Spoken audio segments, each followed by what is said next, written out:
Yeah, potholes are right up there with Brexit as a political hot topic, aren't they? That was Edmund King, the president of the AA.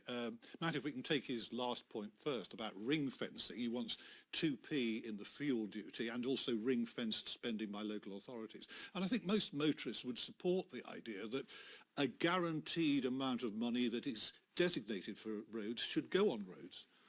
Well, Patrick, I think what was interesting in that piece really was just the fact that authorities having to bid for money. You know, that sounds pretty ludicrous. You know, we are the 6th wealthiest country in the world. For local authorities to have to go cap in hand to the government to say, will you give us some money? You know, in the context of the cuts that local authorities have suffered since 2010, if the funding had been there over the last 8 years, we would not be in this situation. And he did give evidence in the interview there from a survey, didn't he, of just how squeezed those local authority budgets have become under your government.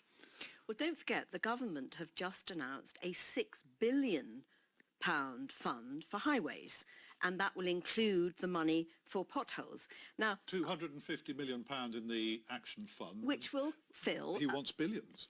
Which will fill 6 million potholes.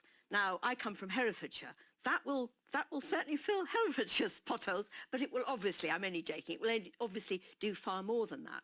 And our roads minister, who happens to be my member of parliament, Jesse Norman, understands the problems. Yeah. And absolutely, so he understands the problems, and that I think is why he has been behind this £6 billion fund to actually help put our highways in a better state. We've seen in the report that compensation is problematic, to put it mildly. I mean, we're probably going to see higher insurance premiums as a result of this. It's a bleak lookout for the drivers, the motorists, isn't it? Well, it is, and I think that a couple of things really. We're just talking about the motorists, of course, and motorcyclists, but the cyclists, pedestrians as well. Pavements are in really poor condition. Had many constituents who've had problems either as cyclists as pedestrians tripping over. The billions are going in. Yeah, but I mean, the damage is already done. You know, it's going to take a lot of money, as Sir Edmund King was saying, to catch up on this. The money should have been spent over the last 8 years, and that's why we have so many issues. And just to stress, there is an economic cost. I would like to have heard the AA talk about the economic cost to the country over not investing in our infrastructure. What would be the government's response to that? Obviously, we need to fix potholes, as I don't think there's any disagreement on that. But there are a couple of other things that we should look at. You know, first of all, we need to spot potholes before they happen. And there are some great innovative schemes putting high-definition cameras on bin lorries so that they can see these things before they turn into potholes.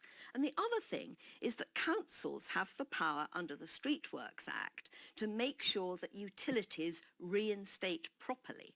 Obviously, utility companies have to dig up the roads to put their wires and their pipes in, but they are also under an obligation to reinstate the road properly. And we don't want to see reinstatement followed in a couple of weeks' time by a pothole. And the councillors can charge for this. It's not a question of money. Brief final word from you, Matt. I think the difficulty is for local authorities is they've seen 45% cuts in their budget, and now we're seeing 6% rise, 5-6% rise in council tax. We're paying more for less. I think we know where you both stand on this one. Thank you very much for the moment.